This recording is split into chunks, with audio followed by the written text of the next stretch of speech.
Siendo las 11:43, llegamos al último bloque de Más Positivo en este día viernes y como es habitual, los días viernes tenemos conversación, entrevista sobre el ámbito jurídico. El día de hoy nos acompaña nuestro abogado Pablo Contreras, que nos viene a conversar sobre todo lo que tiene que ver con derecho del consumidor, a conversar también de lo que son las garantías y por supuesto de esta entidad, ¿no?, que es mediadora, el CERNAC, saber cuáles son también las facultades que tiene. Pablo, ¿cómo estás? Buen día. Muy buenos días, muchas gracias. Bueno, un tema que cobra relevancia, ¿no?, en todas estas fechas comerciales que se vienen, ¿no?, ya la próxima semana, o muchos ya han comenzado también a hacer sus compras de los regalos para el Día de la Madre. ¿Qué es este derecho al consumidor? Bueno, el derecho al consumidor básicamente es un derecho que busca proteger lo que se denomina la relación de consumo. La relación de consumo es la compra de un bien o de un servicio que hace una persona como una especie de usuario final de este bien o servicio. Básicamente es eso, es un derecho que establece garantías en el fondo. ¿Por qué? Porque tenemos por una parte a la empresa, o en este caso al proveedor, que te vende un servicio o que te vende un producto, que dicho producto tiene que entregarse con ciertas condiciones, con ciertos requisitos y tiene que ser ofrecido en este caso a los consumidores con ciertas garantías. Entonces lo que hace la ley del consumidor es establecer un marco jurídico en el cual estas empresas tienen que regirse y los derechos que le van a entregar a estos consumidores. Ahora, ¿quiénes son los consumidores? Esa es una pregunta que en realidad muchos se hacen. Tradicionalmente se entendía al consumidor como la persona que vive y compra un bien, pero en realidad la ley hoy día es bastante más amplia. La ley habla de las personas naturales o jurídicas, ahí voy a dar una pequeña explicación con eso, que son los consumidores finales de un bien o de un servicio. Ya no es solo la compra de un producto, sino que también un servicio que me puede prestar un tercero, cosa que hasta el tiempo atrás no estaba incluido dentro de la norma. Y esto es tremendamente relevante también mencionarles que la ley del consumidor en los últimos 3 a 4 años ha tenido 3 grandes reformas que en el fondo han expandido la idea de quién es consumidor. Antes solamente podía ser una persona natural, pero ahora se amplió también a las pequeñas empresas. ¿Por qué? Porque ocurría mucho que habían personas también que a lo mejor tenían su propio negocio, su propio emprendimiento y que adquirían bienes o servicios de parte de otras personas, pero un mayorista quizá. Claro, pero que no quedaban protegidos por la ley porque en el fondo, como ya estaban actuando como persona jurídica, a lo mejor con una empresa individual de responsabilidad limitada o una pequeña sociedad, solo por el hecho de ser sociedad quedaban fuera del sistema de protección de la ley del consumidor. Y eso que implica básicamente que había muchos derechos que no podían ejercer y la verdad es que lo que hizo las reformas legales fue ampliar este concepto también a las pequeñas empresas, dejando fuera a la gran empresa, evidentemente porque no estamos hablando de pequeños consumidores, por cierto. ¿Y por qué? ¿Y por qué se da este objetivo? Porque lo que se entiende es que hay una disparidad de negociación entre la empresa que ofrece un producto y un servicio y el consumidor. Entonces lo que hace la ley es emparejar un poco la cancha y ponerlo en pie de igualdad, entregándoles estas garantías y estos derechos a los consumidores y también a las pequeñas empresas que también son consumidores.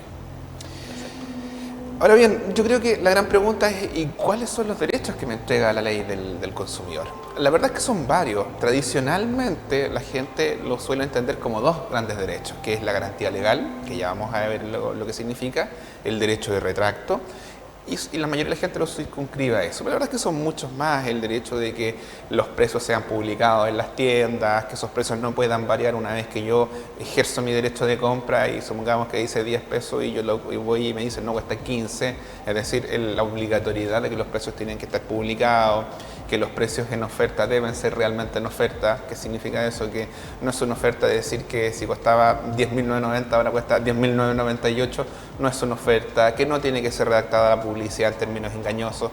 Eso que implica que cuando se redacta un comercial o una publicidad, lo que yo ofrezco en esa publicidad tiene que ser real y no puede ser distinto a lo que finalmente yo voy a adquirir al momento de consumir. En el fondo son una serie de derechos que aseguran que esta relación de consumo para el consumidor sea lo más sana posible. Es decir, que lo que a mí me están ofreciendo finalmente sea lo que yo voy a recibir. Que las condiciones de las ofertas o de los productos también no estén redactados en letra chica. Son una serie de garantías que finalmente llevan a que esta relación sea en realidad lo más sana posible. pero quizá, y lo que a la gente más le interesa, porque la verdad es que la mayoría de los derechos y la mayoría de las garantías están totalmente aseguradas, porque es muy raro que hoy por hoy una empresa ofrezca un producto a 10 y después te lo venda en 14, o sea, en general eso está muy internalizado. Pero quizás lo que no está tan internalizado y que es la que genera los problemas del día a día es la llamada garantía legal. Sí, hablemos de la garantía porque son 3 meses, ¿no? La garantía legal a los que uno puede apelar en caso de que un producto quizás esté defectuoso. La verdad es que ese es uno de los grandes cambios. Ya. Efectivamente, la garantía legal es un derecho que tienen los consumidores cuando un producto les sale defectuoso o tiene un problema o no tiene, por ejemplo, todas las partes que les fueron ofrecidas o por las que se vendía. No sé, imaginemos que ustedes se compran un computador y resulta que el computador, no sé, no trae la pantalla, qué sé yo. Entonces, evidentemente, es un producto que si bien no viene defectuoso, no trae todas las partes que fueron ofrecidas en la oferta. Entonces, nace un derecho en este caso, para las personas, y ese derecho consiste en lo siguiente, en que yo puedo elegir, y esto es muy importante tenerlo claro, si el producto sale defectuoso, yo puedo elegir entre la devolución del dinero, la reparación del producto, o en este caso, el reemplazo del artículo por otro artículo. Ese es un derecho que la ley del consumidor asegura. Ahora, en el caso de lo último, del cambio del artículo, ya hablamos, dejémoslo como un computador. Ok. ¿Tiene que ser el cambio por el mismo computador o puede elegir otro elemento que se venda? No, quizás a ver, la verdad es que en principio la regla es que es por un producto de iguales o similares características a elección del cliente. O sea, no podría elegir un refrigerador quizás. Sí, pero hay que tener claro que también desde el punto de vista práctico, si tú te fijas que yo tengo otro derecho en el que me devuelvan en este caso el dinero. Entonces, lo que tú me dices está en término medio entre devolución del dinero y cambio del producto. Entonces, para las empresas, evidentemente, no es un problema en el fondo que el cliente, en vez de elegir por la devolución del dinero, opte por el cambio de otro producto. ¿Por qué? Porque yo igualmente podría pedir la devolución del dinero y con ese mismo dinero comprar ese otro producto. Entonces, para las empresas, desde el punto de vista comercial, tiene mucho más sentido ofrecerte cambiarlo por cualquier otro producto de la tienda, porque al final retienen al consumidor. Y la plata. Y el dinero, la utilidad que se genera bajo eso. Entonces, evidentemente no está contemplado explícitamente en la ley, pero porque en la práctica el consumidor igualmente lo podría hacer a través de la devolución del dinero. Y obviamente, y aquí hay que tener claro otra cosa muy importante, mucha gente dice, bueno, ok, yo por ejemplo voy a las tiendas y ellos hablan de la garantía de la tienda. Efectivamente, ciertas empresas tienen también ciertas promociones o ciertas políticas de cambio. Voy a hacer un ejemplo. Paralelamente a la garantía legal tenemos otro derecho, que es el derecho a retracto. El derecho a retracto básicamente es que yo me arrepienta de la compra de un determinado bien o servicio. Pero ese derecho a retracto, y hay que tenerlo muy, muy claro, no es cualquier tipo de bien ni cualquier tipo de servicio ni en las condiciones y cuando yo quiera. La ley específicamente señala cuándo. Cuando ese producto bien se adquiera por canales electrónicos, es decir, yo veo algún producto por internet, lo compro, pasan 10 días, puede que hasta me llegue a la casa y me doy cuenta que en realidad no era como estaban las imágenes o no funcionaba como yo pensaba, porque la diferencia está que cuando yo compro algo físico puedo verlo o por lo menos sus condiciones básicas. Pero cuando lo compro por internet puede que las fotos finalmente termine siendo un poquito distinto. Engañosa a lo que uno le llega. Y no necesariamente porque la empresa te esté mintiendo. Por ejemplo, te pongo un caso muy, muy práctico. Voy y me compro, por ejemplo, una cafetera, pero resulta que se ve muy bonita, muy grande, y yo quería ocupar cierto espacio de la casa, pero resulta que me llega y es chiquitita. En realidad no me mintió, porque probablemente las medidas salían en la publicidad. Pero tú al ver la imagen, como no tienes cómo contrastarla, no sabes si es chica o es grande. Y claro, cuando te llega te das cuenta que es chica, quieres cambiarla, la ley te permite que tú la cambies sin expresar ninguna causa, simplemente porque me arrepentí, siempre dentro del plazo de 10 días y que haya sido contratado por canales electrónicos o que se trate de contratos o bienes o de servicio que yo deba adquirir en el mismo momento en que yo voy. Un ejemplo, supongamos que yo voy y me compro un auto y yo lo compro en el mismo momento que lo fui a ver. La ley dice que si yo suscribo el contrato en el mismo momento, sin ver el producto o servicio, porque el auto no está ahí físicamente, sino que me va a llegar, también tengo el derecho a retracto de 10 días. Esto también aplica, y esto es súper importante tenerlo presente, con los bancos y con las instituciones financieras. Son estos 10 días que mencionas, ¿son días continuos, días hábiles? Continuos. Son días corridos, hay que tenerlo muy, muy presente, ¿ya? Ahora bien, Teniendo claro qué es lo que es el derecho a retracto, también muchas personas dicen, pero la verdad es que yo, por ejemplo, fui a comprar a Sodimac y pasaron 20 días y llevé el producto y me lo devolvieron. ¿Por qué es eso? Porque hay ciertas marcas que tienen ciertas políticas que están por sobre el estatus legal. Entonces, ustedes como consumidores es muy importante que se informan cuál es lo que les ofrece la marca como garantía propia, en este caso, del proveedor que les está vendiendo un bien o servicio. Por ejemplo, en los autos se establece un derecho a la reparación del vehículo mucho más allá de la garantía legal. Y aquí nos vamos a detener un poco. Tú mencionabas que la garantía legal era de 3 meses y así lo subentiende la mayoría de las personas, pero resulta que el año pasado hubo una reforma a mediados de año que amplió la garantía legal hasta 6 meses para todo tipo de bienes y servicios. 6 meses. 6 meses es ahora. Entonces, hoy día la garantía legal es mucho mayor que la que había antes porque, no sé, especialmente con productos como ropa, como calzado, normalmente tenían fallas a los 4 meses, 5 meses, entonces se decidió ampliar un poco esta garantía legal considerando que la mayoría de los bienes y servicios por lo menos debiesen tener una duración mínima de 6 meses. Cuando hablamos de duración mínima de un bien y servicio, estamos hablando en realidad de un bien que se deteriore ya no por su uso propiamente tal, sino que estamos hablando de bienes que fallan dentro del plazo de 6 meses. Hay determinados bienes que por su naturaleza evidentemente no van a poder durar los 6 meses, como los bienes de consumo, por ejemplo. Si yo me compro un yogur, evidentemente no va a tener los 6 meses. Por eso tiene fecha de caducidad, ¿no? Claro, estamos hablando de la falla de producto. Normalmente va a estar asociado a ropa, a productos tecnológicos, normalmente esa va a ser la mayor utilidad de la ley del consumidor. Pablo, con respecto también al uso, al adecuado uso que una persona pueda dar a un producto. Caso hipotético, un calzado de invierno, un calzado de vestir, y la persona le da un uso inadecuado. O sea, no lo ocupa solamente, jugó a la pelota, por ejemplo, un fin de semana, jugó a la pelota y se le descose el zapato o se despega. ¿Eso es un uso adecuado? ¿Cómo funciona ahí también? Sí, porque hay productos que están hechos para una determinada acción también. Claro, efectivamente, a ver, una cosa es la teoría y otra cosa es la práctica, ya. Evidentemente. La teoría lo que nos dice es que evidentemente los productos deben ser destinados para el uso para el que fueron, en este caso, construidos o hechos. No sé, yo no podría tomar una tabla y usarla de martillo, evidentemente se me va a terminar rompiendo y por ende no es el uso natural de la cosa. La ley siempre habla del uso natural de la cosa. Entonces, si yo lo uso para aquello que fue hecho el producto y ese producto finalmente falla, evidentemente yo puedo, en este caso, exigir la devolución del producto. Sin perjuicio de ello, evidentemente van a haber usos que a lo mejor desnaturalizan la función de la cosa. Si falla por esa situación, evidentemente la garantía legal no lo cubre. Lo que dice la garantía legal es que si yo uso un producto y ese producto fue hecho para determinada cosa, supongamos yo compro un enchufe y el enchufe lo uso 2 veces y resulta que falla a la tercera utilización, evidentemente estamos hablando de un producto que sale defectuoso y tengo el derecho a retracto. O sea, perdón, la garantía legal. Pero al contrario, si yo ese enchufe lo uso, como te decía antes, para martillo, evidentemente no va a cubrir. Entonces, ahora, es cierto, hay ciertas situaciones que están dentro de un límite de lo que puede entenderse el uso del producto, porque tú me dices, claro, yo me compré una zapatilla, pero resulta que esa zapatilla la usé para jugar a la pelota. ¿Está dentro del uso normal de una zapatilla usarla para jugar a la pelota? Depende claro, de la persona, porque evidentemente son cosas que no están tan claras. Muchas veces los productos, y aquí quizás la cosa se vuelve un poco, no sé si engañosa, pero más compleja de determinar, tienen un manual de instrucciones. Y dentro de ese manual de instrucciones, a veces incluso descargable por internet, te puedes encontrar con ciertas limitaciones. Un ejemplo, son cosas que son bien especiales.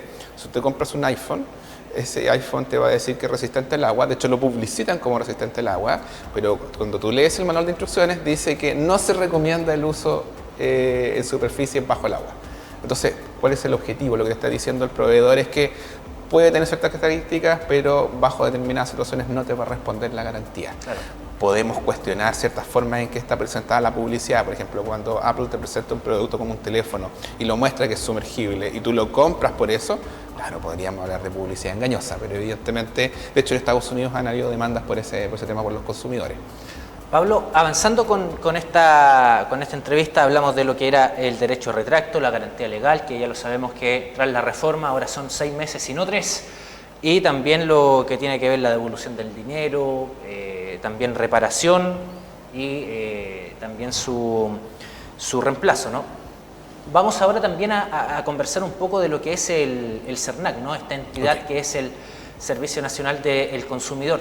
¿Cuáles son las facultades del CERNAC? Ya, la verdad es que aquí hay un tema, el CERNAC, para que se tenga presente para quienes no tienen la claridad, que es lo que es una entidad que está creada por ley, cuyo objetivo es intermediar entre los conflictos entre proveedor y consumidores. Ese es su objetivo. Es como una especie de tribunal, pero no tribunal, sino como un mediador. Yo te podría decir que, para que la gente lo pueda entender un poquito mejor, es como la inspección del trabajo, pero sin facultades fiscalizadoras tan amplias como las que tiene la inspección del trabajo. De hecho, hubo una reforma en la cual hace un par de años atrás, en la cual se pretendía darle ciertas facultades al CERNAC que hoy día carece, que convirtiéndolo ya básicamente en una inspección del trabajo. ¿Cuál era su función? Ellos iban a poder fiscalizar, ellos iban a poder aplicar multas, y en virtud de esa aplicación de multas iban a poder intermediar, pero ya con ciertas facultades, como por ejemplo cuando uno va comparando la inspección del trabajo, la inspección tiene facultades también de multar. El CERNAC carece de esas facultades, entonces básicamente es un organismo que actúa como una especie de intermediario entre las problemáticas de uno y otro. Sin embargo, sí, la ley le entrega ciertas facultades para iniciar demandas y demandas colectivas en contra de determinados proveedores que tengan malas prácticas comerciales o que no en el fondo respeten la ley o el derecho del consumidor. Pero no son una entidad que hoy día pueda obligar a una empresa a tomar determinada medida o que le pueda aplicar una multa si es que esa empresa no cambia sus políticas o su actuar. Es la única facultad que tienen, intermediador, y poder recurrir a los tribunales para poder denunciar estas prácticas. Entonces, ahí la verdad es que en su momento hubo una problemática porque cierto sector consideró que en realidad esto vulneraba la Constitución y el Tribunal Constitucional efectivamente falló a favor y dijo que había cierta vulneración de las garantías constitucionales, lo que puede ser relativamente cuestionable, pero en definitiva esa fue la decisión que se tomó, y hoy por hoy el CERNAC es un ente que uno siente que le faltan ciertas facultades, la verdad. Pablo, ¿en qué momentos una persona puede recurrir al CERNAC? Cuando no encuentra solución o no se le respeta estos temas que hablamos de la garantía legal. Lo primero que tiene que tener claro un consumidor cuando tiene un problema es ver si la marca tiene una política, en este caso de garantías, que a veces puede ser superior a la garantía legal. Lo segundo es si tiene una garantía extendida, porque uno puede contratar una garantía con cada... Que muchas veces la ofrecen las mismas tiendas. O si tiene un seguro al producto, siempre tenemos que ir por esa parte. Si finalmente ninguna de esas fuera la situación, tenemos que irnos a la garantía legal, y la garantía legal siempre debe exigirse primero, en este caso, al proveedor. En realidad, no solamente al vendedor, a quien me vende el producto, sino que también puedo demandar a la marca o al importador si tienen representación legal en Chile. ¿Ya? Ahora, ¿dónde está la diferencia si yo no demando directamente al proveedor? Un ejemplo, si yo me compro un producto de Apple, podría recurrir directamente al importador del producto o a la marca. Si la marca tuviera representación en Chile, que no la tiene en este caso, si lo tienen otras marcas, me parece como Samsung, yo podría recurrir directamente a ellos. Pero ¿qué ocurre? Que ellos ya no tienen el derecho a devolverme el dinero. ¿Por qué? Porque en el fondo yo no les pagué a ellos. Entonces, evidentemente, no les puedo pedir la devolución del dinero, únicamente el cambio del producto o la reparación del producto. Pero si finalmente no se llega a un acuerdo, no logramos tener una solución satisfactoria, ya sea porque me están ofreciendo, por ejemplo, únicamente la reparación del producto y yo en realidad ya no quiero que me lo reparen porque, cierto, ya desconfío en el producto. Esto pasa mucho con los autos, por ejemplo. Yo ya puedo ir directamente al CERNAC a interponer un reclamo. Esto es un requisito previo obligatorio si es que yo el día de mañana quiero llegar a un tribunal, ¿ya? Y el CERNAC lo que va a hacer, va a recibir mi reclamo, hoy día es prácticamente exclusivamente por medios electrónicos, en el cual voy a poder meterme en la página del CERNAC, con mi clave única hacer la denuncia, acompañar antecedentes y documentos que acrediten la falla del producto, a lo mejor si mantuve algún correo con el proveedor, también acompañar el correo, y se le va a enviar los antecedentes, en este caso al proveedor. El proveedor aquí tiene dos opciones, puede contestar, no contestar, y si contesta puede acoger o rechazar el reclamo.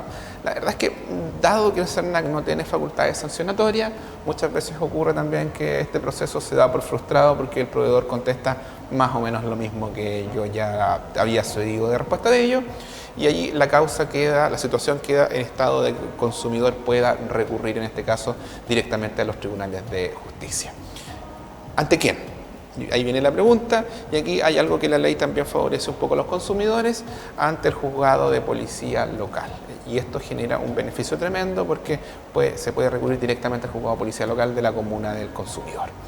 Y lo que se tiene que hacer es presentar aquí hay dos cosas que se hacen. Primero, una denuncia o querella por lo que yo considero que se está infraccionando de la ley del consumidor. Aquí vamos a ir a una distinción porque todo procedimiento ante juzgado policial local que implique una indemnización sobre 3 UTM requiere de un abogado. Entonces, en el fondo, el sistema termina recayendo igualmente al final del día en este caso, los tribunales y en los abogados, ¿ya? Sin perjuicio de que el CERNAC tiene ciertos abogados que hacen determinada representación gratuita, pero como entenderás también hay limitaciones en presupuesto, en abogados, lo que hace que en muchos casos terminen en los abogados particulares. En este caso se presenta, como te decía, una querella o denuncia por la ley que yo considero o la norma infringida, en virtud del cual el juzgado policial local les puede aplicar una multa, en este caso, a la empresa o al proveedor, pero además una demanda de indemnización de perjuicios, donde yo pido, por ejemplo, que me se restituya el valor de lo que yo pagué por el producto, además los gastos asociados a este procedimiento, y también se puede pedir alguna indemnización por daño moral por lo que me costó o por el sufrimiento, el daño, el tiempo que yo invertí en este proceso. Y eso finalmente se notifica, en este caso, al proveedor, y el tribunal va a fijar una fecha de un comparendo en el cual uno tendrá que ir con los medios probatorios para acreditar finalmente que efectivamente este producto está defectuoso y que no se quiso hacer el cambio o lo que en el fondo yo esté reclamando. Y aquí la verdad es que, siendo como bien honesto, la mayoría de las marcas o empresas normalmente llegan a esta mediación y ofrecen un acuerdo a la mayoría de los proveedores porque saben que normalmente alguna infracción hay. Sí, en realidad hay que tener claro que los consumidores, cuando llegan a estas instancias, porque tenemos que tener claro que para llegar a esta instancia tengo que haber ido a reclamar primero a la empresa que me vendió el producto. Un largo camino. Probablemente la empresa me recibió el producto, que hijo, lo vamos a reparar o lo vamos a ver, y resulta que finalmente la respuesta, a lo mejor después de un mes, fue insatisfactoria. Fui al CERNAC, puse la denuncia, busqué un abogado, contraté un abogado. Entonces los consumidores que normalmente llegan a esta instancia, que son los menos por cierto, es porque algo razón tienen. O sea, difícilmente un consumidor vaya a reclamar por algo que no tenga una razón, perdiendo tiempo, dinero, etc. Entonces, habitualmente las empresas aquí hacen una propuesta que normalmente es más o menos satisfactoria y por lo general no termina en una sentencia, no termina en un juicio, porque las empresas tienen también cierto conocimiento de que alguna responsabilidad tienen. Pablo, lo último ya como para ir cerrando, se han dado algunos casos, no sé si llamarlos emblemáticos, pero por ejemplo una agrupación de personas que demandó a Apple, que fue una demanda colectiva. Fueron muchos las personas que a través de internet se contactaron y se inscribieron para llevar una demanda colectiva porque tenían el iPhone 6 y demandaron a la marca por ralentización del producto. Exacto. Por las actualizaciones, comenzaba a ocupar mucho espacio y su dispositivo iba quedando más lento. Con autos también muchas veces ha ocurrido. Cuando son demandas colectivas, ¿cómo funciona esa dinámica? A ver, el caso concreto de Apple me parece que fue en Estados Unidos, no fue en Chile la demanda, sin embargo que fue... ¿Acá también se llevó a cabo tiempo después? Es que fue esto llevado a través de una asociación de consumidores en Chile que mandó los poderes hacia Estados Unidos para poder hacerlo. Y la mayoría de esas demandas contra grandes empresas y de consumidores muy masivas normalmente son llevadas a Estados Unidos porque la normativa es mucho más protectora. ¿Ya? La diferencia, quizá, si bien la normativa chilena ha evolucionado bastante, es que en Estados Unidos las grandes asociaciones de consumidores tienen un poder muy grande. Y también, lo que le falta al CERNAC finalmente. Claro, y hoy en Chile también la ley reconoce a las asociaciones de consumidores, que son entidades privadas que tienen un objetivo de representar a consumidores frente a las empresas, porque una cosa es la problemática que a lo mejor puedo tener yo, particular y muy individual, con un producto que tiene ciertas fallas y que solo es un caso puntual y particular. Pero de repente hay situaciones que afectan a toda una serie de productos de una marca normalmente muy grande, como lo que tú mencionabas de Apple, que ya no solo está perjudicando a un consumidor, sino que a miles de consumidores dentro de un país o incluso a nivel mundial. Entonces, lo que hace la ley chilena es reconocer a estas asociaciones la facultad de poder demandar en representación de estas personas. Evidentemente, estas personas tienen que firmar un documento, un poder donde a esta entidad le dan ciertas facultades para poder recurrir en representación de ellos frente a estas empresas. ¿Y cuál es la ventaja de que exista esto? Es que evidentemente el poder de negociación que tiene un consumidor frente a una gran empresa es muy pequeño, o sea, es muy básico, y va a terminar a lo sumo en un juicio en el cual la empresa me va a ofrecer algo que quizá no va a satisfacer completamente luego la pretensión. Pero cuando estamos hablando de miles o de cientos de miles de consumidores que asociados para poder conseguir la reparación o en este caso una indemnización, que quizás no va a ser millonaria evidentemente, pero sí satisfactoria, evidentemente que hace que las marcas en realidad tengan cierto temor y lleguen a acuerdos que muchas veces son satisfactorios para los consumidores. Perfecto. Pablo Contreras, abogado de Juris Maule, ¿no? Exacto. La gente, ¿cómo los puede contactar? Sabemos que tienen sede acá en San Javier. Nosotros tenemos oficina en Talca, no en San Javier. Estamos pensando en instalar una oficina en San Javier, pero todavía no lo hemos concretado. Nosotros tenemos oficinas en Talca y en Curicó, ¿ya? Lo que ustedes pueden hacer, y yo les recomiendo, es meterse a nuestra página, que es jurismaule.cl. Ahí van a poder encontrar todos nuestros medios de contacto, pueden agendar una hora. Normalmente tratamos de adecuarlo un poco al horario de las personas. También nos pueden escribir por WhatsApp, nos pueden llamar por teléfono. Y si finalmente tienen problemas para asistir a nuestra oficina, podemos hacer una videollamada, una llamada para poder asesorarlo. Perfecto. Bueno, de esta manera nosotros llegamos al término de esta edición de Más Positivo. Muchas gracias como siempre por acompañarse con nosotros. Gracias Pablo, por cierto, también. Muchas gracias. Por estar acompañándonos todos los viernes. Tú, Isidora, que estuvo la semana pasada, de Juris Maule.